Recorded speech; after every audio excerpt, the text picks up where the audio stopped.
Wednesday to you. Thank you for joining me. Special hour ahead. You know, I love California. I moved there in 78. Met my wonderful wife when I was working for Richard Nixon in San Clemente, and I met her at a Pete Wilson fundraiser on Mission Bay in San Diego. We moved back to California in 1989. We stayed till 2015 when, like millions of others, we left because the state was falling apart and it was just too doggone expensive. We moved to Virginia. But right now there's a man who could turn California around, Steve Hilton. He's joining me right now. He's running for governor. He's joining me from California. Steve, welcome. It's good to see you again. Can we give a quick update on how the campaign goes before I get into my questions?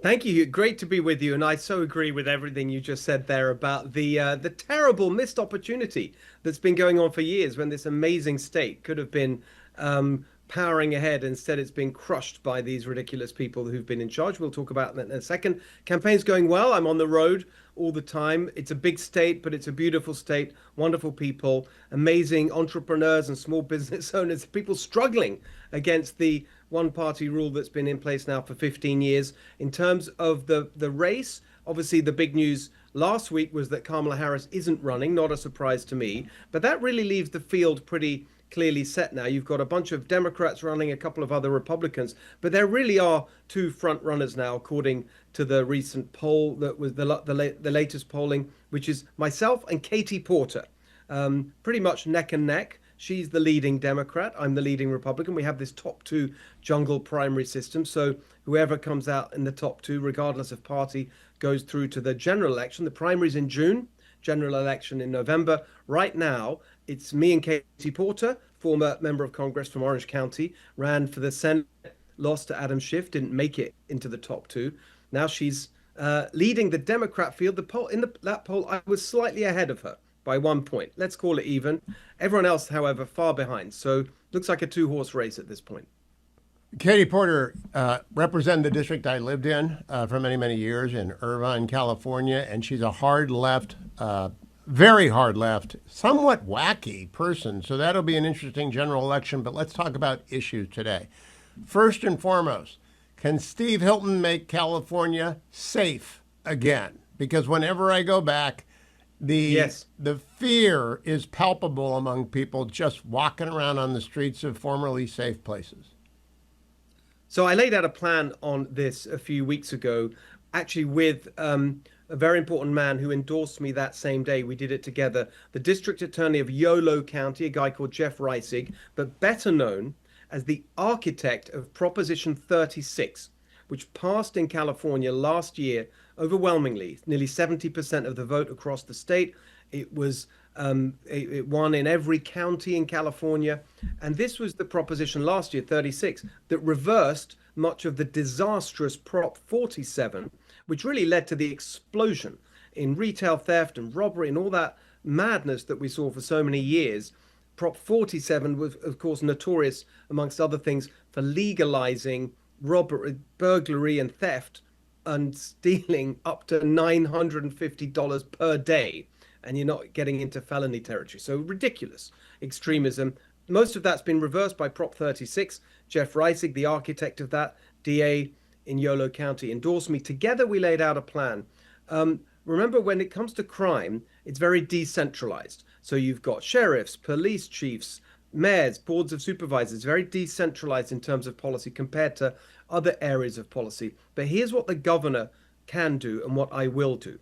One of the most disastrous things that's happened that's really contributed to the crime wave in California, and this total sort of lack of order on the streets right across the state, not just the big cities, is Gavin Newsom, this prison closure program. They've systematically been shutting down state prisons because of this ideological obsession with what they call decarceration. It's still a remnant from the defund the police, progressive, as they call it, extremism on crime, because it's still going on.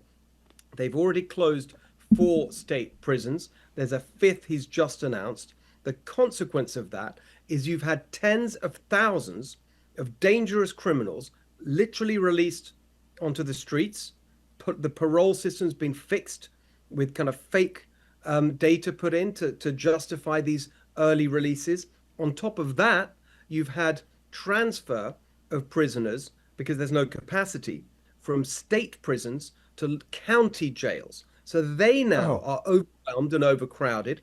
What that means is when you have local criminal offenses, it's basically catch and release because everyone knows there's no room in the county jails to hold anyone, to detain them, to punish them properly because of the closure of state prisons. So I've committed to ending the prison closure program, increasing prison capacity so we can keep dangerous criminals behind bars, rehabilitate them, but also free up the county jails to do their job so we can get local offenders off the streets. That's the role of the governor. That's what I would do.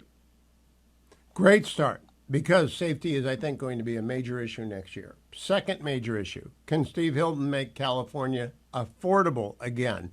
Two parts of that, taxes and the cost of gasoline. When I drive around in New Hampshire, gasoline is 2.5, 2.75 a gallon. I don't know what it is in California right now, but it's a lot higher. And taxes, in Virginia, I pay 5.5%. In California, it would be 13.5, Yes. 14.5%. I'm not quite sure what it is now. What will you do? Well, it's insane. We have the highest taxes in the country and the highest gas prices in the country, along with the highest cost for pretty much everything else that matters: housing, rent, water, electricity, you name it. Let's talk about the two issues you raised.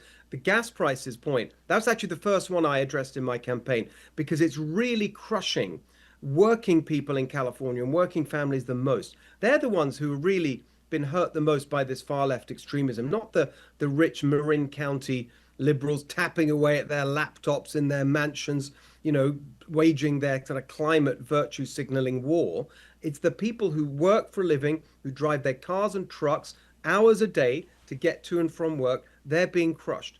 It's all the direct result of Democrat policy. Right now, gas prices in California, $5 if you're lucky. The projection is with the closure of refineries, so that we're going to have to import more and more finished gasoline. The prices, this is a USC estimate from an energy economist there that we could be heading to $6 or $7 or even $8 gas next year if policy doesn't change. What I've laid out is to roll back the climate extremism, I call it climate elitism, the regulations that have pushed the price so high. Because if you add it all up, the gas tax in California, highest in the country, the low carbon fuel standard, the cap and trade system, which is basically a stealth tax on anyone who uses fossil fuels, the refinery regulations, all these ridiculous, unnecessary regulations that make it so expensive in California. If we get rid of all of that, we can get to $3 gas. That's my promise, to work towards $3 gas in California. It's actually the first policy area that I laid out because it would make such an immediate difference. I was just talking to a guy who worked construction here in Chico, where I am today. He immediately did the math in his head because people understand these numbers. He said, I'm paying $400 for gas a month right now. I told him $3 $3 a gallon. He immediately said, well, that's $100 a month that I saved. That makes a big difference. On taxes, generally, the starting point is we have to cut spending.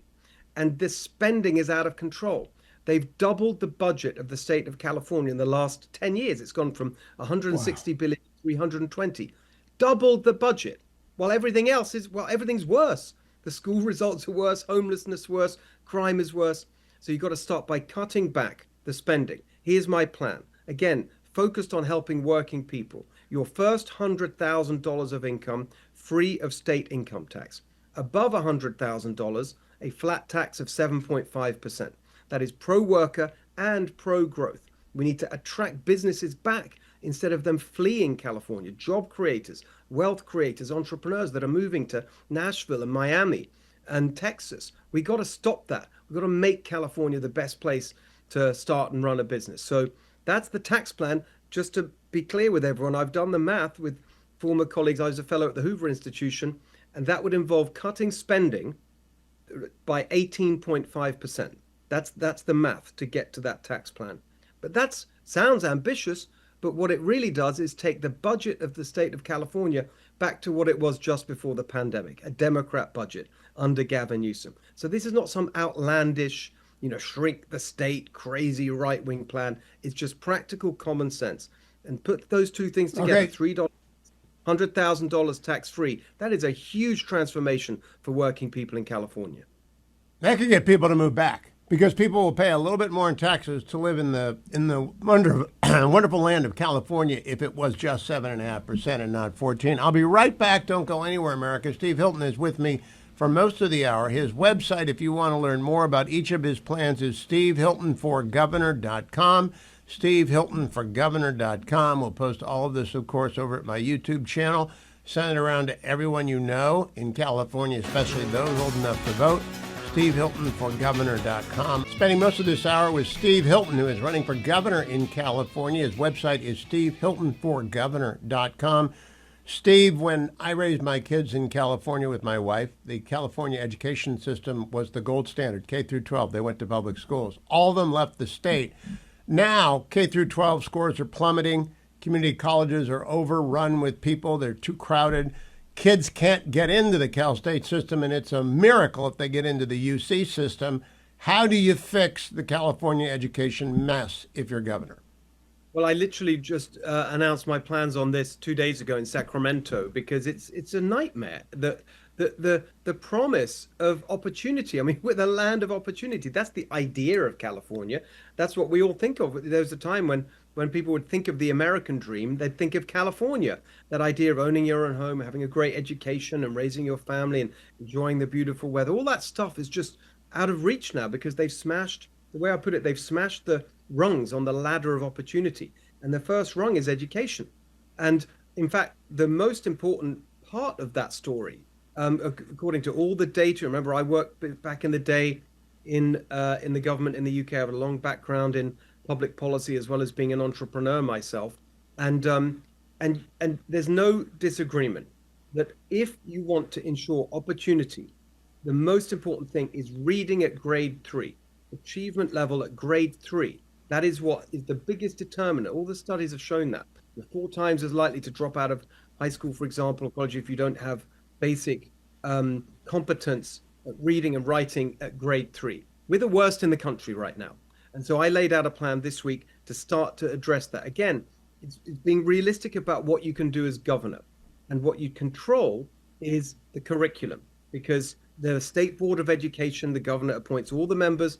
And right now, what's their focus? They're pushing through what they call an ethnic studies curriculum. That's mandatory for high school. You can't graduate without it now in California, even as the kids can't read or write properly. So here's what we're going to do. Number one is make sure that we use the science of reading, phonics, the technique, which actually is not even debated anymore in many parts of the world, that it's the most useful and effective technique for teaching kids to read. We're going to make sure that happens in every classroom. We're going to make sure that we reward good teachers, but get rid of the bad ones. Unbelievably, in California, teachers in the K through 12 system have tenure, lifetime job security after 16 months, regardless of their performance. It's astonishing. This, of course, is because the teacher unions have totally captured the politicians who make the rules. We've got to get rid of that. We've got to make sure that the teachers in our schools know what they're doing. On top of that, the parents need to be told what the schools are doing and what how their kids are doing. And that's been hidden. The performance data on schools and teachers and classes, it's all been hidden. So we're going to have a grade, a very simple grade for every school, for every teacher, so parents can see what's going on. And then the final part of it, long-term, the most important, we're going to give parents the power to act on that. My friend and colleague, Gloria Romero, she was a Democrat who was the leader of the state Senate 15 years ago or so. She joined with me on Monday to lay out a plan to actually strengthen and bring back a law that she wrote as a Democrat, the parent trigger law, which meant that if your school is failing, as parents, you have the power to trigger a change, convert to a charter school, send your kids to another school, change the principal. All of these things, putting power in parents' hands. That's what we're going to do in California. Education savings accounts, open enrollment, so no longer you have the zip code prison where you're stuck in a terrible failing school. We're going to change the system from the top, but grassroots mobilization of parent power. That's the long-term way you do it. Now, Steve, I went through with a lot of parents the same frustration with the UC system. It's basically enrolling foreign students for the full freight so that they can get the most money. They're woke and they're broke. What are you going to do about that? Well, you see that. Well, actually, you appoint, your appointments to the Board of Regents, and you've got to weed, and it's so much money is being wasted on BS administration and bureaucracy instead of actually getting where it is. There's no shortage of money for any of this in California. You listen to the teacher unions and all the public sector unions and the politicians. Oh, more resources, constantly saying we need resources. You've got the resources more than anywhere else in the country, and really that means anywhere else in the world, because we're the wealthiest country, and yet the results are staggeringly bad. So you've got to get in there to the UC system and make sure the money is being spent properly. Just get rid of the the, the bureaucracy and the administration and all this stuff that doesn't contribute to decent education. And remember, I've done this before. I know what it's like to go inside of a system and fight the bureaucracy and take it on. That's why I'm doing this. That's why I'm very, very excited to get stuck into all this mess that we have in California, this bloat of the government. The biggest mess of all. Judge David Carter is a friend of mine. I went with him to a public hearing in LA 3 years ago. I could not believe that there are 70,000 people on the streets of LA. It's probably 80 or 90,000. They've sort of suspended the census in LA. What can a governor do about the homelessness? It's a crisis for the people on the street. It's for a crisis for the people who use the streets. 3 minutes to the break, Steve. It's an absolute shaming catastrophe. It shames everyone who's been in charge. We have about just over 10% of the US population, nearly 50% of the homeless population. This is the direct result of Democrat policy. Here's what we need to do to overturn it. Number one, enforce the law. It is illegal to sleep on the street, whatever you want to call it, homeless encampments, urban squatting that contributes to this squalor. It's against the law. It's always been against the law. They've hidden behind these Ninth Circuit court rulings and all the rest of it to get away with not doing anything about it. There was a decisive Supreme Court ruling last year, Grants Pass versus Oregon. There's no excuse for cities to not enforce the law anymore. If they don't, I will. The first step is just get people off the streets. Second step, get them into treatment, because over 80% of the people living on the streets have either mental health problems or drug addiction or both. And unbelievably, there's a law being passed, it's since 2016, called Housing First, which means that it is illegal for any organization working with homeless people to require any conditions, sobriety, participation in drug rehabilitation programs, job training, anything. That will change. We've got to get people into treatment.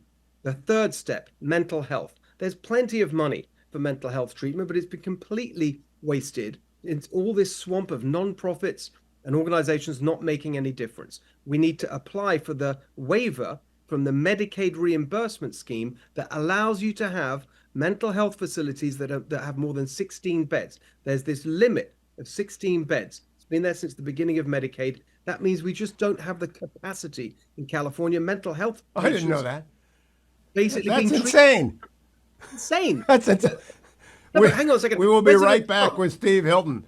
I just learned something I didn't know, and I thought I knew a lot about California. That's insane. Go to his website for more details on the homelessness plan. SteveHiltonForGovernor.com. SteveHiltonForGovernor.com. When I come back, we're going to talk water and farming because it matters a lot. This is the noon hour in California. It's the time when lots of ranchers and farmers get a little bite to eat in their truck or on their tractor, and I'm sure they're going to listen to the next segment when we come back. Steve Hilton is running for governor of the Golden State, or the once Golden State. His website is Steve Hilton for Governor. Steve, California used to be an agricultural giant. It still is, but the farmers need water. It used to be the tech capital of the world, but AI needs power. So how are you going to get enough water to the farmers and enough power to the AI giants to make the state great again? Oh my goodness, these are some of my favorite topics, Hugh. Thank you so much for giving me the opportunity. I'll try and keep it brief because I could talk for a long time. I spent a lot of time on it. I've spent a lot of time in the Central Valley and our other great agricultural areas. I love our farmers. My parents are Hungarian, and they're from a small town in the south east of Hungary called Szeged, at the foot of the Great Hungarian Plain. And every time I'm in Fresno in the Central Valley, I say, this reminds me of my roots, where they're from in Hungary. Flat as far as you can see, very agricultural. In my family, we had a small farm. I say, of course, it was communism, so you couldn't have a big farm. Everything had to be small. But it's in my blood. Here's the thing, water and energy, you're exactly right. On water, here's the simple point. They talk about a drought in California. We've got to save water. It is ridiculous. It's a man-made drought, a policy-made drought. We have water. We have all the water we need in California, falling as rain or as snow and stored in the Sierra Nevada foothills. It's snowpack, then coming down through the foothills into the great agricultural regions, but we don't store it. We don't capture it. The other week, I was up close to where I am today in Butte County, in Colusa County, is the site of what's known as the Sites Reservoir, Sites. It's a little town. The Sites Reservoir was first planned 70 years ago, and it still hasn't been built. And it's Oh my been God. held up to environmental reviews. It's insane. So we've got to sweep all that away. We've got to build the storage that we need so that our farmers can get the water, not only that they need to grow our food. I mean, remember, we grow 80% of the world's almonds, 70% of the world's pistachios. We're an absolute powerhouse. I've been down in Imperial County in the south. There's times of the year in January where we're growing most of the lettuces and salad vegetables in the world here in California. We've got to support this great industry. I've written a policy paper called Water Abundance, and that's what we're going to have by getting rid of this mindset of scarcity. Same applies to energy, as you say, for AI. We have the most expensive electricity in the country because of this obsession with wind and solar. So we're putting more and more of the focus on unreliable, more expensive power generation that costs more because it only operates through subsidies. So this is the plan. We're going to take our gas-fired power stations, which right now are running around 10 to 15% of capacity in California, basically just topping up wind and solar when, of course, the sun doesn't shine at night and the wind doesn't blow. We're going to run them at full capacity. That can meet a whole massive proportion of our needs. That is a bridge to what we need for the future, which is nuclear power. And that is going to be the future for abundant energy in California. Just one thing I want to say about how insane their schemes are. This is what they're really contemplating for wind power. Offshore wind in California, not a little bit offshore, 20 miles offshore, where the ocean is very deep. So it's got to be floating. Get this. They're serious that they think this is going to happen. Floating wind turbines 20 miles offshore, 1,000 feet high. That is the height of the Eiffel Tower. And they're talking about What could go wrong, Steve? What could go wrong? These climate ideologues, this is such a great example of everything that's gone wrong in California. Their ideology completely trumps common sense, and we're all paying for it. In terms of desalinization, do you believe in it like Saudi Arabia, Israel, the UAE does? All over the world, Australia, there's so many good examples, but of course you need the energy to power that. So one of the objections from the climate extremists is, oh, you can't do that because we don't have enough energy. Well, we would have enough energy if we had a sensible policy of energy abundance. They go together. That's why I'm so happy you asked the question together. Energy abundance to power things like desalination so that we can have water abundance. That's the future. So Steve, when you bring this up, you're going to run into the Coastal Commission, and I'm going to ask you a question about California bureaucracy, but we had a minute here. What are you going to do about the California Coastal Commission in 45 seconds? Well, I appoint 4 out of the 12 members. You can be sure that those that are blocking common sense positions, they're going to be straight out. The broader point is that that's how I'm going to make change happen, because the governor appoints more than 4,000 people to 239 state agencies.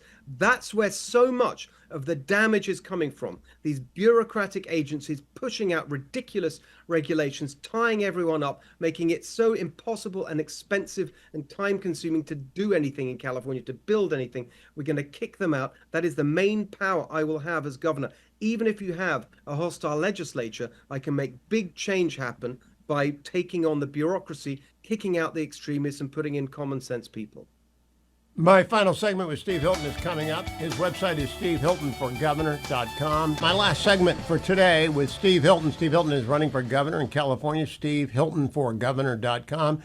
Steve, I want to finish with 2 big subjects. Number 1 is short. Do you have what it takes to handle natural disasters? They happen. I remember Pete Wilson getting the 10 rebuilt after the Northridge earthquake in a matter of months. Do you know how to take control and make what is broken rebuilt?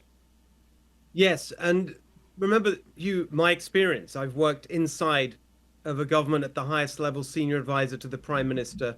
But in a way, I think I take it back further than that to my experience in the private sector, starting and running companies, and even before that, being a project manager for a construction company. You learn how to focus, how to get results, how to ask the right questions. And I think that is the key test of being able to handle a situation like that, asking the right questions and holding people accountable for results. Right, that leads me. That's the perfect bridge. We did not rehearse this, America. Nothing. He knows nothing about the question. The number one issue I hear about from young people is not only can they not buy a house, they're out of sight, they can't afford to rent apartments in California. What are you going to do about that? It's entirely the result of government policy. Again, it's this policy of scarcity. We've got to get rid of what is this ideology of infill development, which is the only place you can build is within what's already been built, the current development footprint. Of course, that means that the land prices go higher. It also means that there's this endless focus on apartments rather than what people want, especially when they have a family, which is single family homes. That was the California dream. So we have to open up more land. Right now, they talk about density, these ideologues. We've got to have density in housing. We already have the highest density in the country. Barely 5% of our land is developed in California. There's so much space to build. And we've got to get rid of the environmental regulations. Every 6 months, they're making the building codes more complicated so that it costs 5 times as much to build the exact same floor plan building in California as it does just across the border in Arizona or Nevada. We can change all this. It doesn't have to be like this in California. We just have to free ourselves of this left-wing ideology and get back to common sense, practical policies that can help us build and create and have people live their lives and afford to live here because they can follow the California dream, which is very simple. A good job where you make enough to raise your family in a home of your own, in a safe neighborhood, with a good school so your kids have a better life than you. That's the California dream. That's what I want to restore for everyone. That's why I say the theme of my campaign is to make California golden again, and we can do it. So my very last question, Steve Hilton, has to do with politics. You're on right now from San Francisco to San Diego. I have stations and affiliates, and of course the Salem News Channel is on everywhere in California.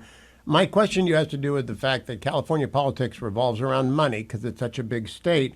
And you've got the tribes, the prison guards, and the California Teachers Union. They pour hundreds of millions of dollars into anyone who threatens them. How do you defeat a tidal wave of negative spending? Yeah. It's exactly right. It's a huge state, and this is what we've seen. We've got the iron grip of what I call the Democrat industrial complex, the machine politicians, especially the government unions that fund them, the activists who give them their ideological instructions, and then the bureaucrats who implement it all. That's what we're up against, this big machine. There's no substitute than just doing it. I taught at Stanford at the D School, the Institute of Design, where they teach the methodology of innovation. Right in the middle of the building in Stanford there's a sign that says, the best way to do it is to do it. There's no substitute for just getting out there, being on the road, raising money, and giving people some hope that change can happen in California. And that's really what I'm excited about in terms of the response to my campaign. People are seeing an energetic campaign for change for the first time in a long time. And I think we're going to get the support. I think there's a lot of people who want to see change in California, both the people who live here and many who've left but would love to come back. And that's the plan for the next few months, is to raise the money to build the war chest to fight the Democrat industrial complex. Steve Hilton, thank you for spending so much time with me. I want to again close by saying SteveHiltonForGovernor.com if you want to get involved. I'm sure he needs volunteers as well as contributions. He would love to get you involved. It's a huge state. It's an enormous undertaking. Pete Wilson was the last guy who really made it happen. Arnold won in an off year, special election. Gray Davis was such a disaster. But I'm talking about grassroots campaign. Steve Hilton needs the help of everyone who wants to turn California around, who hasn't left and doesn't want to be the last one to turn out the lights. Head over to SteveHiltonForGovernor.com. Thank you, Steve. Thank you so much, Hugh. That was a great pleasure. Thank you. My pleasure. Now, I want to remind everyone, I'm not PBS. I'm not NPR. I have sponsors. I want to tell you about one of them, WebRoot. The reason I want to tell you about WebRoot is because one of the reasons it's so expensive to live in California is identity thieves go there first because that's where the money is, up in the Silicon Valley. We have an identity stolen in the United States every 1 to 2 seconds. Every 1 to 2 seconds in California, an identity in California and the country, an identity is stolen. It takes 100 to 200 hours to repair the damage that comes from that. Webroot.com/Hewitt can help you. They offer 2 plans. They offer Webroot Total Protection and they offer Webroot Essentials. Now, you want real-time antivirus protection. You want protection against malware, against ransomware. You want phishing schemes called out, and a firewall and network monitor. The Web Threat Shield will block bad websites before you even go there. Also can get a password manager, a system optimizer, identity protection. It's all available from Webroot, but it starts by going to webroot.com/Hewitt. And right now, 50% off. That's right, 50% off Webroot Total Protection or Webroot Essentials today when you go to webroot.com/Hewitt. Also got to take my relief factor, which is over here, because the kiddos are still here. We're still doing stuff. The bag is never hard to open. So why is the bag hard to open on me? I only get a minute to do this, and so if you're watching on the Salem News Channel, out it comes. It's that easy to open. Out come the 4 pills and a little sip of water. I'm protected from minor aches and pains for the rest of the day. Why? Because it really does work. Relief Factor works with your body's anti-inflammatory system to reduce the minor aches and pains that plague you every day in your commute, every day in the job that you do, whether it's sitting at a desk or lifting heavy pallets of whatever. Give it a try if you've got those nagging sorts of aches and pains. Don't let pain rule your life. Don't take over the counters every day. Think about Relief Factor. 1-800, the number 4 and the word relief. 1-800-4RELIEF, or go to their website, find the starter pack for $19.95, less than $1 a day at relieffactor.com, relieffactor.com. If you want to know why California is such a terrible place to live and why Steve Hilton needs to turn it around, I have a client, the American Legislative Exchange Council, ALEC.org/Hugh. ALEC.org is a sponsor of this show because they realize we talk about serious issues across the United States. They survey the 50 states of the United States, and they find out what works and what doesn't, and then they rank the states from the best place to live to the worst place to live on very many different metrics that will make sense to you, like the cost of housing, like crime, like homelessness, like the ability to get to work because gas is cheaper or more expensive. ALEC organizes it all. All you have to do is go to alec.org/Hugh, and you can sign up for a weekly newsletter on all that is going on in the states, especially the good stuff that's going on in the states. And you can find out where your state is based upon a relative comparison of metrics, the same metrics across all 50 states. If you order their book, richstatespoorstates.com, it's free. richstatespoorstates.com. And keep a copy in the house so that visitors can look up their home. When they're coming from out of state to Virginia to see us, they always take the richstatespoorstates.com. It's in their guest room, and it's always opened up, and people are always looking at their state. Is it really expensive? Is it affordable? Is business moving there? Is it a great place to raise a kid? What's the education system like? richstatespoorstates.com, or get the weekly newsletter at ALEC, ALEC.org/Hugh, ALEC.org/Hugh. Now, Steve Hilton was also talking about housing. If you're buying a house in California, or you're buying a house anywhere in California or the other 49 states, call andrewandtodd.com, another sponsor of our show. Andrew Del Rey and Todd Avakian have been friends of mine for more than 25 years. Andrew has been. Todd has been for half that time. But Andrew and I are in a Bible study. I missed it this morning because of the grandkids. But I'll tell you right now, you can trust Andrew and Todd, and thousands of you have, to get a home at the best rate possible no matter where you live. If you're a veteran and you don't want to put any money down, andrewandtodd.com. If you're a first-time home buyer and you want a reduced down payment, andrewandtodd.com. If you're a senior citizen and you want to do a reverse mortgage, andrewandtodd.com. Why are they so good? Because they're lenders. They're with Sierra Pacific Mortgage. They are the bank. They underwrite the loans, soup to nuts, and they'll fix your credit if it's broken. Give them a call at 888-888-1172, 888-888-1172, andrewandtodd.com. Finally, don't forget last days of my campaign to raise money along with Food for the Poor for the victims of the Texas disaster a month and 2 days ago that destroyed Mystic Camp, killed 136 people, wiped out hundreds and thousands of homes and businesses. You can help with the donation to Food for the Poor.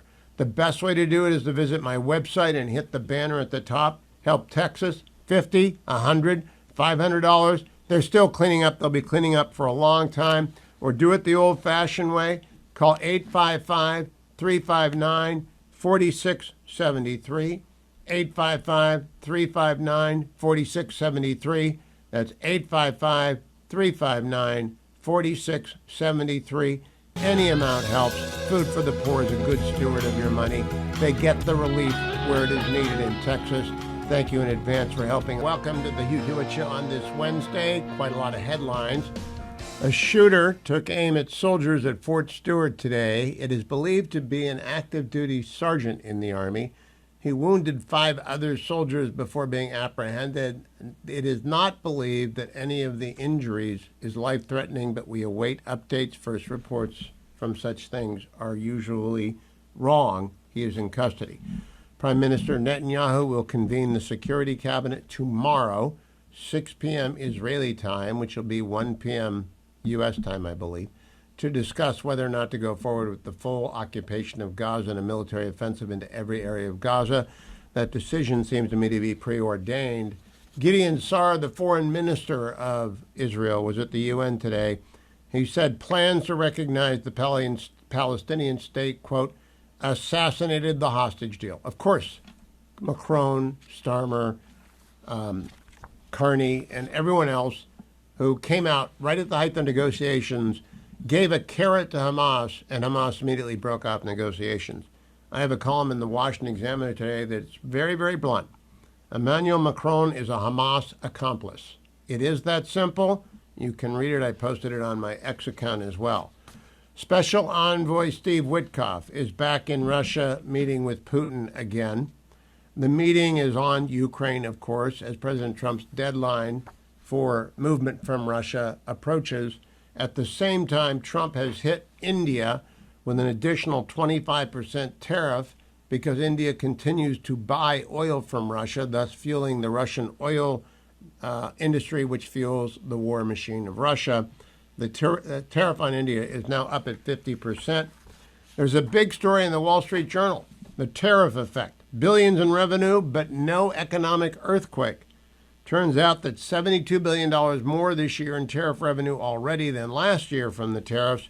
And indeed, inflation is at somewhere between 2 and 2.7%. It was 2.7% year over year in July or in June. We don't know about July yet.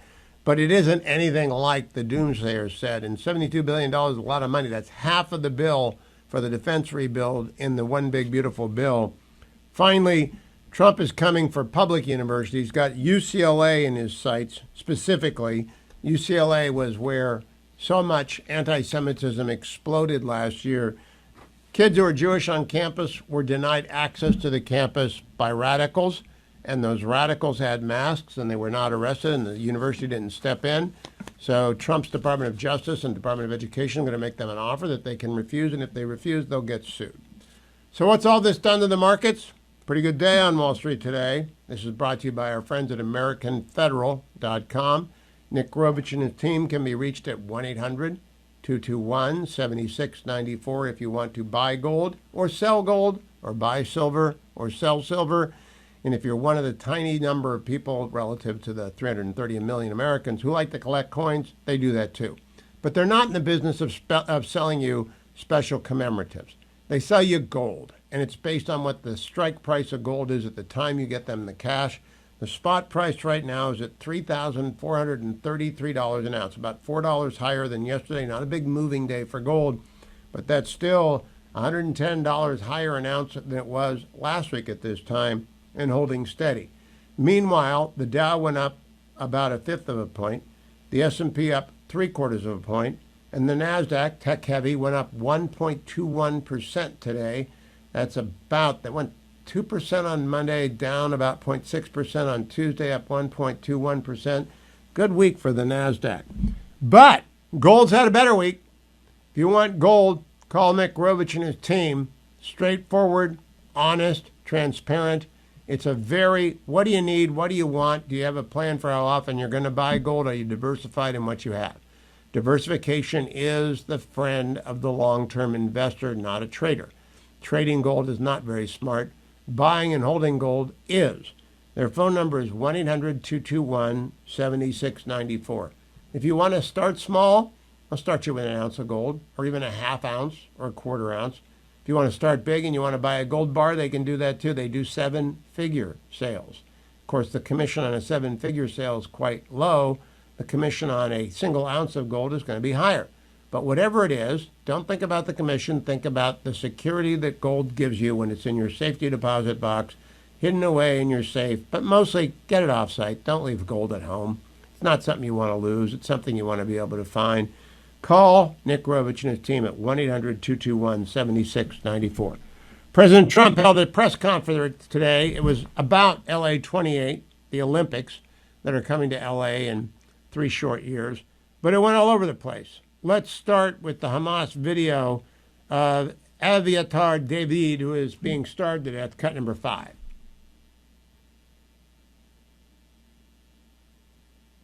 Oh, apparently it's...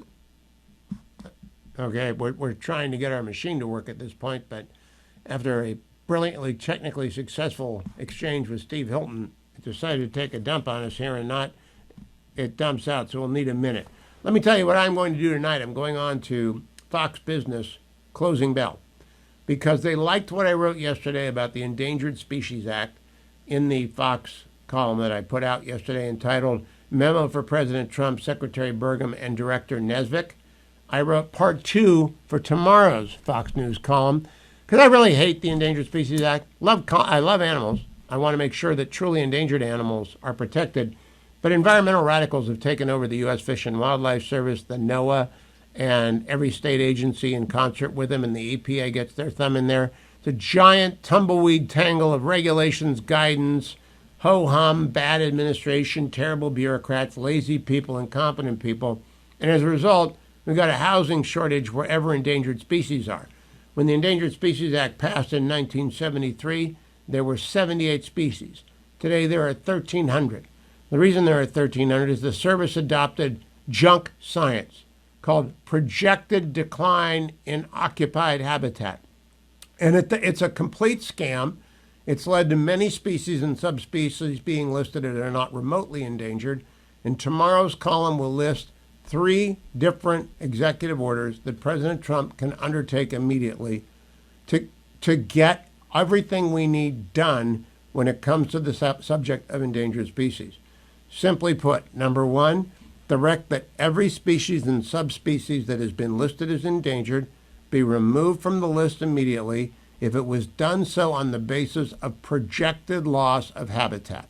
That's not science. It's a made-up metric.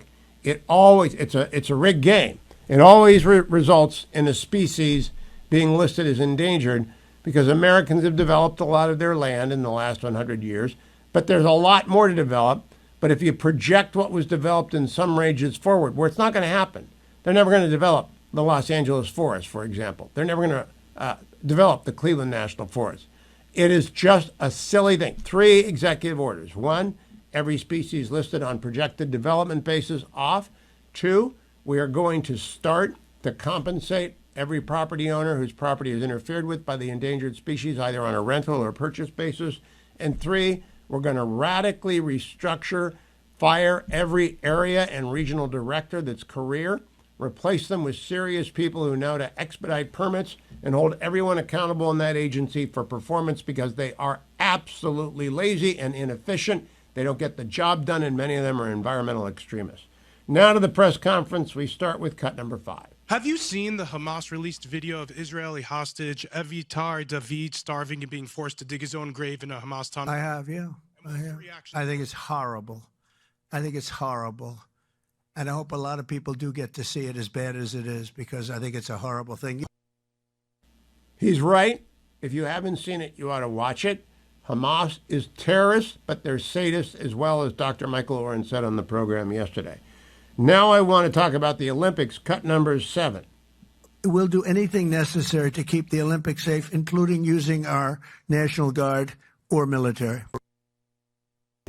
People want to go to the games. I'm looking forward to going to the games. I'm going to go back to California if Steve Hilton's on the ballot and is elected governor. I'm going to be there, and I hope to celebrate with him when he does that.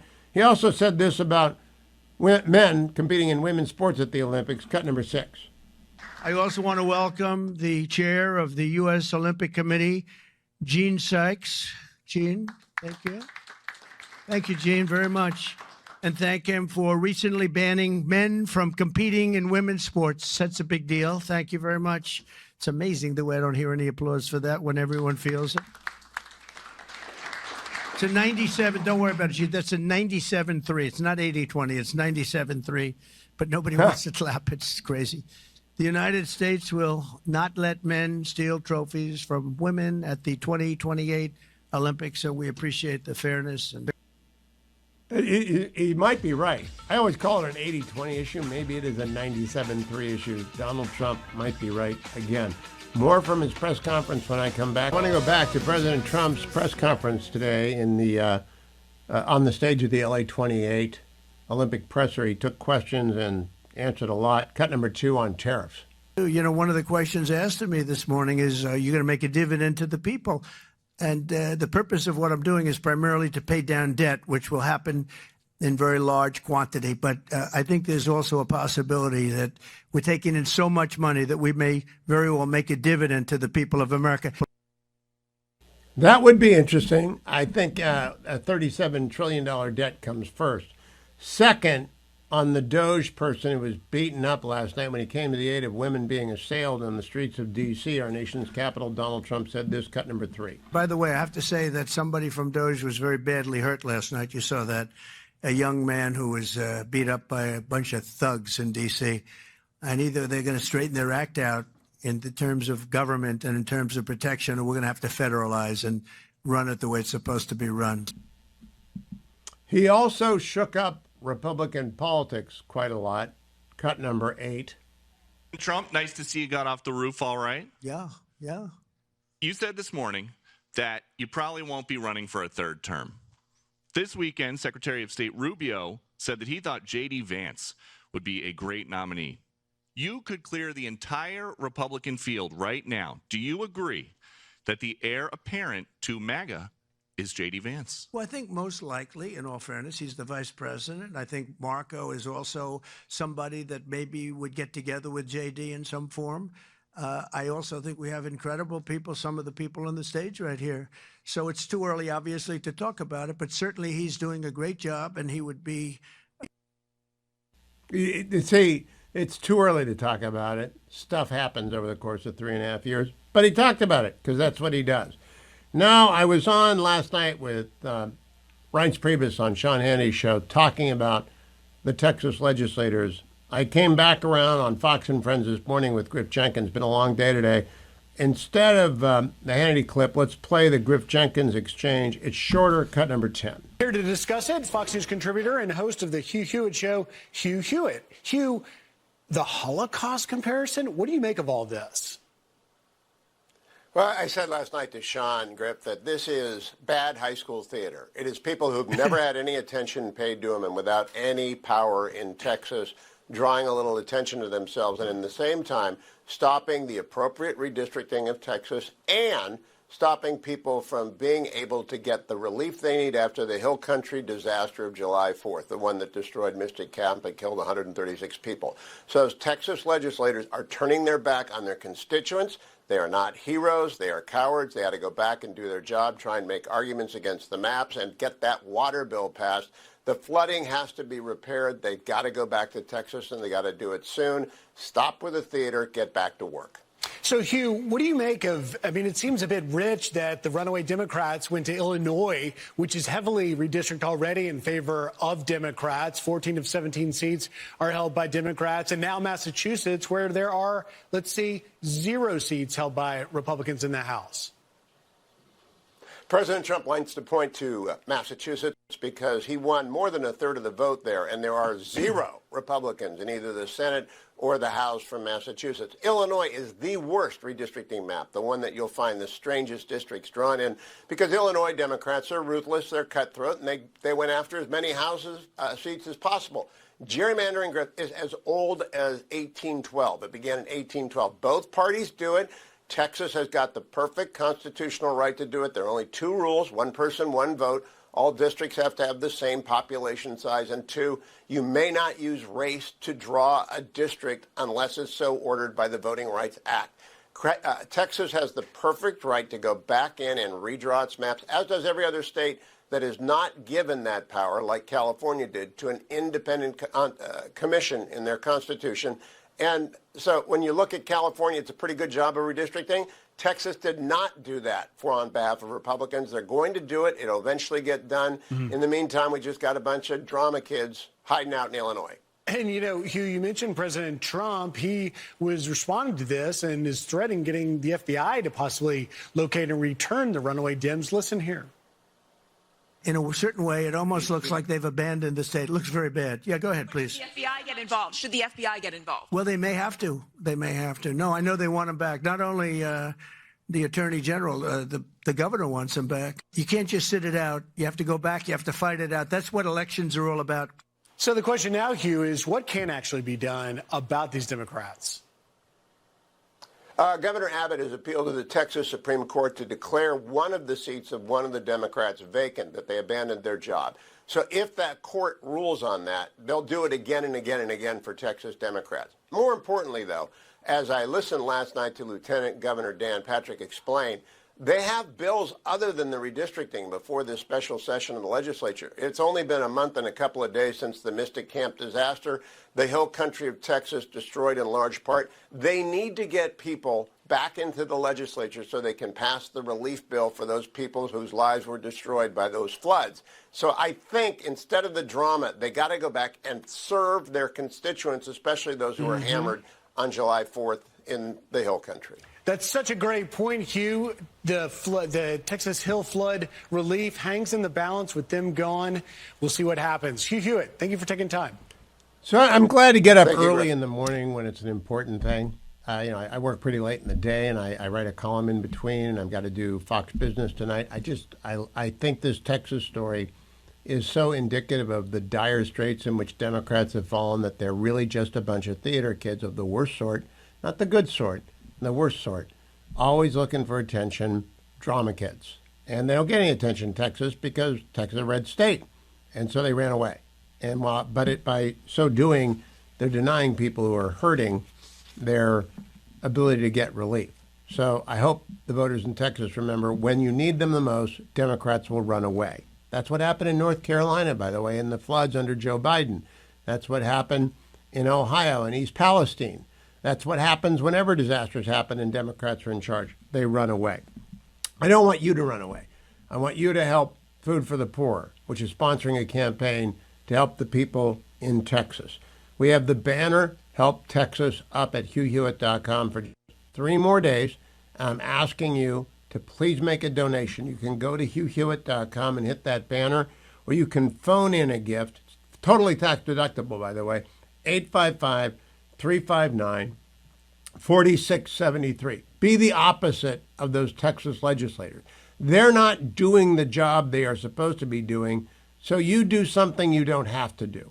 Yes, it's a tax deduction, but it's also from the bottom of your heart. Give them a call, 855-359-4673. While the Texas Democrats wander around trying to figure out how they can get another press conference on the air on MSNBC, you and I actually do something. We're trying to help the people whose lives were battered and in many cases lost in Texas by calling 855-359-4673. 855-359-4673. One more time, 855-359-4673. I'll be right back, America. I got a lot more to play for you, a lot more to explain for you. Don't go anywhere, except over perhaps to my YouTube channel, where I'll be posting the Steve Hilton interview. I think, in fact, I'm going to replay the Steve Hilton interview in hour 3 so more people in California can hear it and get excited, and people across the country can know it is possible to turn the Golden State around, make it golden again. Lou Bassanit is from oilfacts.com, and he joins us again. Lou, how are you? Good to see you again, Hugh. We keep passing each other in the studio. I was at Fox Business yesterday, and I saw you in the lower thirds on the Fox News Network. So one of these days, okay. What were you talking to Fox about? Were you talking about oil facts and getting fossil fuels redeemed in our country so we can get growing again? Every chance I get. Also talking about the latest big tech earnings and how AI really needs energy more than anything. We don't need chips as much as we need the energy to fuel that. So I think it's a lost reality on a lot of people, and we're trying to spread the word to get them out there and make them aware. Lou, I had Steve Hilton on for most of the first hour of the program today. He wants to be governor in California. I said to him, how are we going to get water to farmers and energy to the AI industry? He said it's actually the same issue. It's power. They need power. And do you think that California will ever go back to being an oil-producing state in volume, including offshore and pipelines and everything else? I mean, say a lot of prayers, and I think it's possible. I think you got to see a huge change in the political power before you ever see a change in that landscape there. I mean, you look at companies, refiners like Valero moving out of Bakersfield, and plenty of other companies that have a position there just moving out. And I hope, but I'm not betting. I'm an investing guy, so I wouldn't be putting any money on that happening in reality. But maybe Steve Hilton can change that. I think if there's one guy for the job, it would probably be him. Did you know that the gas plants in California, natural gas burning plants, only work at 15% capacity because the environmental wackos are in charge? 15% of the amount of power they could generate. We can't live like that. It's insane. It's unsustainable, and unfortunately, it's not just in California. It's been just decades of nonsensical green policies that have just prevented us from really keeping our infrastructure upgraded, but then also living up to the full capacity and potential to generate electricity. And we're way behind China. That's what scares me right now, right? We all talk about AI. We can't lose the race, the AI arms race to China. Well, it's all about electricity. China has been increasing their electricity generation since 1985, almost 5 or 6-fold. Meanwhile, the U.S. has really steadied and kind of puddled along at the same level. So we're, in context, they're at about 10,000 terawatt hours a year of electricity generation. We're pinned at about 4,500. So what could we get to, distance. Lou? Before I ask you that, I got to tell people, oilfacts.com, sponsor of our program. Lou works for Prairie Operating Group, which is a publicly traded company. But oilfacts.com is their project to try and redeem and make fossil fuel great again, which we've got to do after our environmental panic of the last 25 years. In fact, there's nothing to be panicked about. We can adapt to whatever the climate does, cold or hot. But we need the oil, we need the natural gas, and we need small modular reactors. Steve Hilton told me the big plan out there is for floating wind turbines 20 miles off the coast, and he wasn't joking. That was the left's plan. It's so stupid, Lou. It's not. It sounds like a Babylon Bee headline or The Onion, if you remember that. Like that it doesn't even make sense economically. It doesn't make sense in terms of the power density. I mean, I think that's what people need to understand. We're not against renewables and good stewardship of the Earth's resources. We're just against stupidity and bad economics. And unfortunately, that's what has been pushed forward in these mandates to go to all electric vehicles and all renewable power generation. It's just not only not economically possible, it's not physically possible, right? The physics don't work either to do that. We need reliable baseload power. And that's why we're really taking this and championing the cause of just getting the facts out there, right? This has been a cause that hasn't been defended before. A lot of the large oil and gas producers kind of just rolled over to the green agenda and said, look, we're not going to defend anything. But we've taken a different stance. I mean, it's almost like, look, we can bicker with our brother and sister, our siblings, but if someone else comes and attacks us, we're going to defend and stand up. And that's really how we feel, that the green agenda. I'm very glad you're doing oilfacts.com. I want to ask you about oil right now. The West Texas right now is at 64.14, and Brent is at 65.60 a barrel. Now, Lou, everything I know about oil I learned from Landman, which means I don't know much about oil. But is this the sweet spot? Are we at the sweet spot right now, or does it need to be higher or lower for production max? It needs to be higher. We need to be in that $70 to $75 a barrel range for it to make sense. And the reason is that break evens in the U.S. they reported in the mid 40s, but they're really north of 60. So if you look at the rig counts and how many rigs are actually drilling oil, when we get below 60 or right at that 60 line, companies like Diamondback Energy start bringing the rigs down because they're just not making enough money. And this is not a nonprofit endeavor for oil and gas companies. They have to make a respectable margin to continue doing it. Go read oilfacts.com, oilfacts.com. Lou Bassanese, I'll talk to you again soon. Thank you for joining me today. Got some interesting tape to play for you. Mahmoud Khalil sat down with Ezra Klein. Ezra Klein and my daughter went to school together as kids in Irvine, California, long ago and far away. Ezra is a columnist for the New York Times now. He's a smart guy. I wonder if he asked even one tough question, like, did you see the starvation videos that the sadists of Hamas have got out there? I don't know if he did, but I've got one clip from him. Before I do it, though, I want to tell you about one more sponsor, Consumer Cellular. Now, listen to me closely, especially if you're 50 and older. You should not be paying what you are paying for your cell service. You can have savings without sacrifice. What you have to do is figure out how much data do you really need. If, by the way, you're over 50, consumercellular.com/Hugh will give you 2 lines of unlimited data for $60 a month, $30 each, $60 a month. Unlimited data, it's going to beat any plan that you've got right now. But you probably don't need unlimited data. You probably need 5 gigs or 10 gigs a month because you're over 50 and you're not downloading games and watching movies endlessly there. You like TVs, you're old school.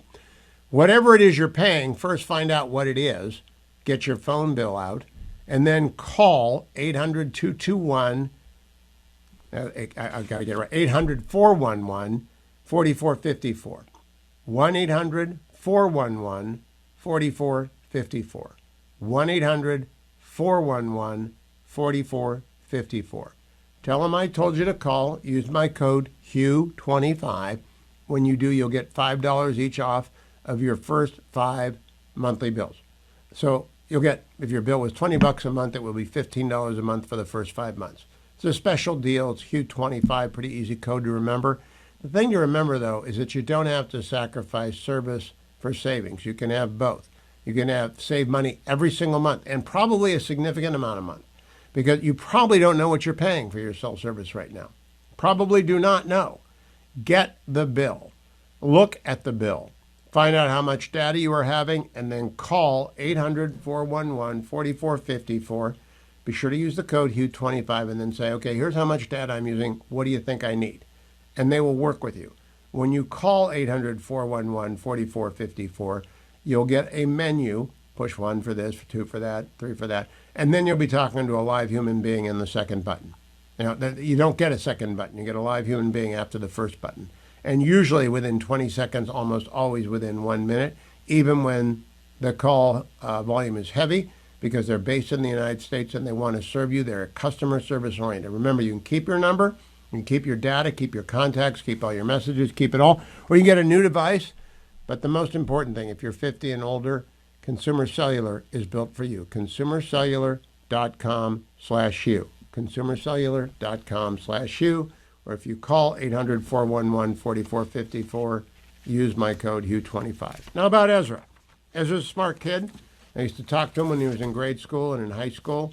He went up to, I think, Cal Poly San Luis Obispo, or maybe UC Santa Barbara. And then he vanished and he showed up in Washington, D.C. as Vox. I don't think he's ever had a job outside of journalism, but he's an articulate young lad. And he gets some interviews with lefties. And today he sat down with Mahmoud Khalil to talk about globalizing the Intifada, cut number 18. I want to get into the chants, from the river to the sea, from globalize the Intifada, about all of that. I heard someone on your podcast saying oh, I don't like the chant to globalize the Intifada. Yeah, don't like it. It's not being chanted for you to like it. It's actually to make you uncomfortable. So you have to think about your complicity and what's happening. Now, I don't know how Ezra followed up. I would say, Mahmoud, what do you mean? What do you mean by globalize the Intifada? I'm not comfortable. I'm uncomfortable with people being held hostage, with 1,200 people murdered. What do you think about Hamas's invasion of Israel on 10/7? What do you think about the 5,000 people they wounded, the 1,200 people they murdered, the 250 people they kidnapped, Mahmoud? Was that abject evil? Did you know it was going to happen? Did any of your friends in Gaza know it was happening? Do you accept any responsibility for starting the war? Was Pearl Harbor America's fault? Was Germans' invasion of Poland Polish fault? Yeah, there are so many questions to ask, quote, activists that never get asked. Ezra is, I don't know what he asked. I don't listen to the podcast.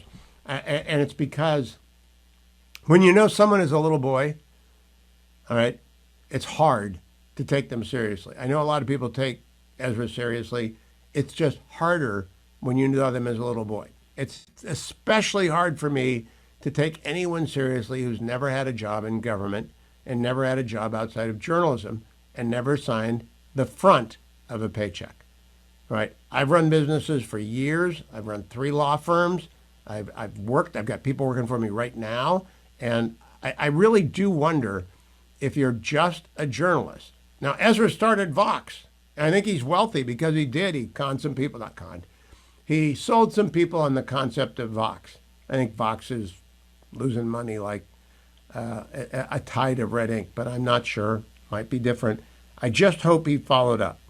Meanwhile, we've got Governor Abbott talking with Will Cain today on Fox about what he's doing about the legislators who have fled to Illinois, cut number 12. Texas Department of Public Safety officers are on the streets looking for those Democrat House members to arrest them and to take them to the Texas Capitol and hold them there until a quorum is reached. Yeah, okay, so you're going to arrest them if they come to Texas. And they're going to be found if they come to Texas. So how long are they going to stay away from Texas and keep those people in the hill country from getting any relief? I don't know. Here's more Greg Abbott, cut number 11. It opens up several opportunities. One, bribery in Texas is a felony.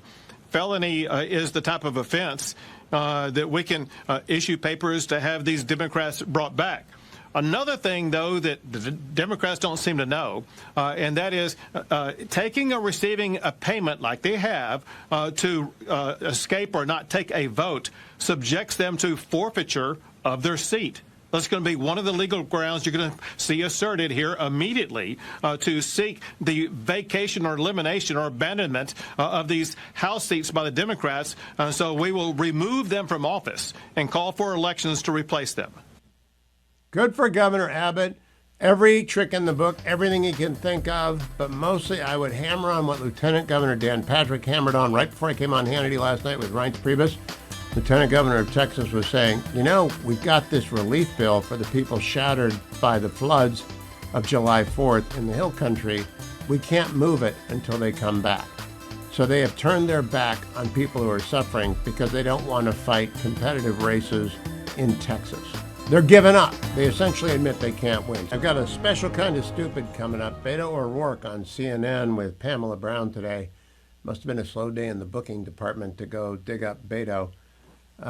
Before I do, though, I want to remind you, I'm in the Relief Factor studio. I take it every day in the first hour. I remind you about it in hours 2 and 3 because I want you to feel good and enjoy life and enjoy every moment in your car, whether you're commuting. If you're listening to me in the car right now or you're watching me on the Salem News Channel, wherever you are, you heard or saw me take Relief Factor in hour number 1, which I do every day, and I really need it right now with 7 grandkids running around. Now, only 2 of them are really squirrely. They're 3-year-olds, and they twist and shout all day long. It's a lot of fun, but it also, every grandparent knows, 3-year-olds are different when you're 25 and when you're 65. It just is very, very different. And it stays that way forever. So you need Relief Factor. Call 1-800, the number 4 and the word relief, 1-800-4-RELIEF, or visit their website and get the starter pack for $19.95. That's less than $1 a day, 3-week supply. All you have to do is go to relieffactor.com, find that starter pack, hit it. They'll send it to you. You try it for 3 weeks. You take 3 a day the first week, 2 a day the second week, 1 a day, and thereafter weeks 3 for forever, and I've been taking it for more than 10 years, and I am so glad that I did. relieffactor.com. Now, Beto O'Rourke with Pamela Brown, cut number 19. Absolutely. You know, if we fail, the consolidation of authoritarian power in America will be nearly unstoppable. That means more masked, plainclothes federal agents without badges or warrants sweeping our fellow Americans up off the streets. It means more retribution and persecution and even violence. Stop for a second. Trump's. Do you realize that's the talking point that Rachel Maddow used 2 nights ago? The consolidation of authoritarianism. It's stupid. I was played last night, the Rachel stuff by Sean Hannity. I said, every time I hear that, I get dumber. Every time I hear any Democrat, I get dumber on this. Do they think we're stupid? We know that redistricting has been going on since 1812. We know Illinois and Massachusetts and Maryland are the worst at it. They're completely, but that Republicans are pretty good at it in some places. They're going to get better at it in Texas. It's a feature, not a bug, of freedom. But then Beto said this, cut number 20. Political opponents. And it also means that a Republican majority Congress with these 5 stolen seats, if we allow them to succeed, will roll out the royal red carpet for a Trump 3rd term. So, I got to say, that's the stupidest thing I've heard in a news cycle of stupidity. He can't have a 3rd term. There's a Constitution. It will not be amended. I suppose it's technically possible you could amend it, but it's not going to be amended because it requires 2/3 of both houses, which won't happen because the Democrats have 47 senators. And Republicans like me would also oppose it because I like the 2-term limit. And then it would have to be ratified by 3/4 of the state. So Beto, read a book, or CNN, book people who have read a book, and stick around. Steve Hilton has read a lot of books, and he's going to turn California around.